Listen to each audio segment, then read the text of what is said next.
नमस्कार, अस्सलाम वालेकुम, सत श्री अकाल, जय झूलेलाल। मैं हूं जी प्रेम मटनानी और आप देख रहे हैं हालत हाजरा का प्रोग्राम।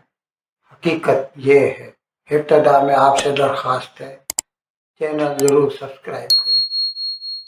दोस्तों, आजकल लगता है यूरोपीय ममालिक की भारत की तरफ होड़ लगी हुई है। कुछ रोज के बिल जर्मनी के चांसलर जनाब ओलफ शोल्स भारत आए थे, मोदी के साथ मिले, मुज़ाकरात किए, कई एग्रीमेंट्स पर दस्तखत हुए। कल तो मैंने प्रोग्राम भी किया था, बताया कि किस तरह स्पेन का सदर भारत में आया हुआ है, पेड्रो सांचेज, और फिर स्पेन की मदद से जो एयरबस इंडस्ट्री जो है, एयरबस यूरोप की जो है, बड़ौदा में एक मिलिट्री ट्रांसपोर्ट एयरक्राफ्ट बनाने जा रहे हैं। यानी उसका कारखाना लगाया है, जहां पर 55 जो है उसको ऑर्डर दे दिया गया है, ट्रांसपोर्ट एयरप्लेन C-295 का, और उसका कल मुहूर्त भी हो गया, इफ्तिताह हो गया।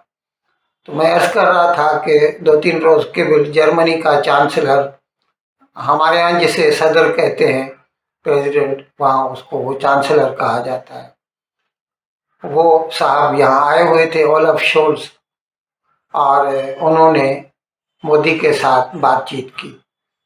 और उनके आने से ऐसे तो कई वादों पर दस्तखत हुए, लेकिन एक सबसे बड़ी बात जो इस उनके इस दौरे से उभर के आई है, वो ये है कि जर्मनी को भारत के तजुर्बाकार लोग चाहिए, बंदे चाहिए। माइग्रेशन के लिए मैं क्लियर बता देता हूँ, एक होती है टूरिस्ट वीज़ा, यानी लोग जाके महीना आधा रह के वापस आ जाते हैं। एक होती है माइग्रेंट वीज़ा, जिसमें कोई बंदा जाके वहाँ पे सेटल होता है, नौकरी करता है, फिर अगर वो चाहे तो वापस भी आ सकता है, या चाहे तो वहीं पर सेटल हो जाए। ये जो माइग्रेंट वीज़ा है, पहले भारत का कोटा हुआ करता था 20,000 बंदे एक साल में।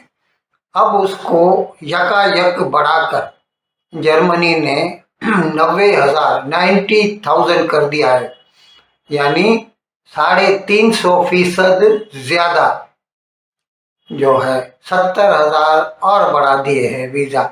वो चाहते हैं कि भारत के इंजीनियर, भारत के नर्सेज, भारत के डॉक्टर्स वहां पर आए, सेटल हों। अच्छा, उन्होंने ये भी कहा, खास तौर पर जो डिप्टी चांसलर थे वहाँ के, उन्होंने ये भी कहा कि यहाँ के जो इंजीनियर हैं बहुत अच्छे हैं, और वो आना चाहते हैं। जर्मन को मालूम है कि भारत में तनख्वाहें उतनी नहीं हैं जितनी यूरोप में या अमेरिका में है, जिसकी वजह से यहाँ से कई बच्चे हर साल जो है हिंदुस्तान छोड़कर यूरोप, अमेरिका, कनाडा, ऑस्ट्रेलिया चले जाते हैं। तो इस सिलसिले में उन्होंने कहा कि अगर आपके बच्चे हमारे पास आकर सेटल होते हैं तो भी हमें मंजूर है, और अगर 10-15 साल रह के, कमा के, तजुर्बा हासिल करके और वापस भी अगर आना चाहते हैं भारत में, तो भी हमें उस पर कोई एतराज़ नहीं। यानी उनका मतलब ये था कि अगर भारत से किसी बंदे को ये शिकायत हो कि भारत की ब्रेन ड्रेन हो रही है, भारत से तजुर्बाकार लोग जा रहे हैं वापस, तो उन्हें कोई एतराज़ नहीं होगा अगर वो जर्मनी से सीख के ज़्यादा होशियार बन के और वापस आके भारत में काम करें, और अगर वहाँ पे सेटल हो जाए तो भी उन्हें कोई एतराज़ नहीं। ये अलग बात है कि जर्मनी में सेटल होने के लिए बंदे को जर्मन लैंग्वेज आनी चाहिए, जो कि भारतीय के लिए खासी मुश्किल होती है। लेकिन जाहिर है, अब जिसको सेटल होना है तो वो सीख लेता है। बाकी ये जो 90,000 वीज़ा जो उन्होंने अनाउंस किए हैं ना, इसमें ये जो कंडीशन है ना, ये भी हटा दी है। वैसे किसी को अगर वहाँ पे माइग्रेंट वीज़ा चाहिए तो he or she must be knowing German language, जो कि भारतीय बंदों के लिए उन्होंने ये कंडीशन हटा दी है। ये अलग बात है कि अगर किसी को वहाँ पे सेटल होना है तो उसको तो जर्मनी आनी ही चाहिए, क्योंकि वहाँ के लोग अंग्रेजी नहीं बोलते। तो अब अगर किसी को रहना है तो फिर सीखनी ही पड़ेगी, तो ये अलग बात है। लेकिन गवर्नमेंट की तरफ से कोई पाबंदी नहीं। अब आप यहाँ पर इसका जो मुआवजा कीजिए पाकिस्तान से। पाकिस्तान के लोग जाते हैं, लोग जैसे अभी कुछ दिन केवल मैंने एक प्रोग्राम किया था, बताया था कि सऊदी अरेबिया ने पाकिस्तान सरकार को कहा है कि आपके बंदे उम्रा करने की वीज़ा लेकर आते हैं और यहाँ पर आके भीख मांगना शुरू कर देते हैं। खुदा के वास्ते इनको मत भेजिए, नहीं तो हम उनके वीज़ा देने बंद कर देंगे। इसी तरह मुत्तहिदा अरब हमारा दुबई में, अबू धाबी में, उन्होंने भी पाकिस्तान सरकार को ये तंबीह की है कि पाकिस्तानियों के ऊपर नज़र रखी जाए, नहीं तो हम उनके वीज़े बंद कर देंगे।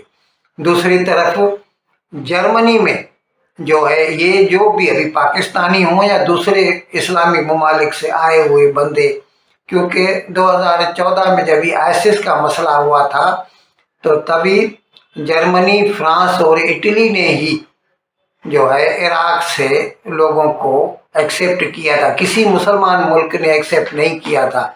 वो जो रिफ्यूजीज थे उनको इन यूरोपीय मुल्कों ने एक्सेप्ट किया था। अब वो लोग वहाँ पर कहते हैं हमें शरई निज़ाम लाना है जर्मनी में, जिसकी वजह से अभी जर्मन सरकार ने अपने यहाँ 4 मस्जिदों पर, जिसमें हैम्बर्ग की बहुत मशहूर मस्जिद है नीली मस्जिद, ब्लू मॉस्क, उसके ऊपर पाबंदी लगा दी है, यानी उसके दरवाजे बंद कर दिए हैं। उनके ऊपर ये इल्ज़ाम है कि वो अपने यहाँ यहूदियों के खिलाफ नफरत फैलाते हैं, जिससे मुल्क में दहशतगर्दी फैलने का अंदेशा लाहक होता है। जिसके लिए हमने इन 4 मस्जिदों पर पाबंदी आयद कर दी है। अच्छा, अभी जो जर्मन चांसलर आए थे तो भारत को फटाफट 6 सबमरीन्स चाहिए। अब इसके लिए जर्मनी भी कोशिश कर रहा है, स्पेन भी कोशिश कर रहा है। वो कहता है हमसे खरीदिए, स्पेन कहता है हमसे खरीदिए। अभी इनकी तुलना जो है भारत के जो डिफेंस के एक्सपर्ट्स हैं वो करेंगे और देखें ये किसको ऑर्डर मिलता है। कि इसीलिए जर्मनी का चांसलर आया तो 2 दिन के बाद फिर स्पेन का सदर भी यहाँ पर आ गया। लेकिन अभी फ़िलहाल इस ऑर्डर के बारे में कोई सफाई नहीं है कि ये ऑर्डर किसको जाएगा। अच्छा, इसके साथ जर्मनी एफटीए पर भी जोर दे रहा है। वैसे हकीकत में जब एफटीए यानी फ्री ट्रेड एग्रीमेंट की बात होती है तो वो फिर अकेले जर्मनी या अकेले स्पेन के साथ नहीं होगी, उसमें पूरा यूरोपियन यूनियन इन्वॉल्व होगा। लेकिन यहाँ पर मैं आपको एक हिंदुस्तान का जो वजीर तिजारत है पीयूष गोयल, उसके एक बयान की तरफ आपकी जो है ध्यान चाहूँगा लाना, जिसमें उसने कहा था कि यूरोपियन यूनियन चाहता है कि डायरी प्रोडक्ट्स को भी फ्री ट्रेड पे रखना चाहिए, जो कि हम कभी नहीं चाहेंगे। यानी जैसे मक्खन है, पनीर है, चीज़ है, ऐसी छाछ है, जो भी चीज़, दूध है, ड्राई मिल्क है, ऐसी चीज़ें, क्योंकि इसमें वो लोग हमसे बहुत आगे हैं। और अगर इसको फ्री कर दिया गया तो भारत का जो लोकल मैन्युफैक्चरिंग है उस पर बहुत असर पड़ेगा, और जिसकी वजह से हकीकत में इसको वाइट रिवॉल्यूशन या ऑपरेशन फ्लड भी कहा गया था, जब वर्गीज कुरियन ने ये शुरू किया था आनंद में, आज से कई साल केवल। और आज जो है दुनिया के चंद ममालिक में गिना जाता है भारत मिल्क और मिल्क की प्रोडक्ट्स के लिए। तो पीयूष गोयल ने कहा था कि जहाँ तक डायरी प्रोडक्ट्स का ताल्लुक है, अगर उस पर यूरोपियन यूनियन जोर देगा तो फिर हम उस पर टस से मस नहीं होंगे। लेकिन खैर, मुज़ाकरात चालू हैं, देखें किस करवट ऊंट बैठता है।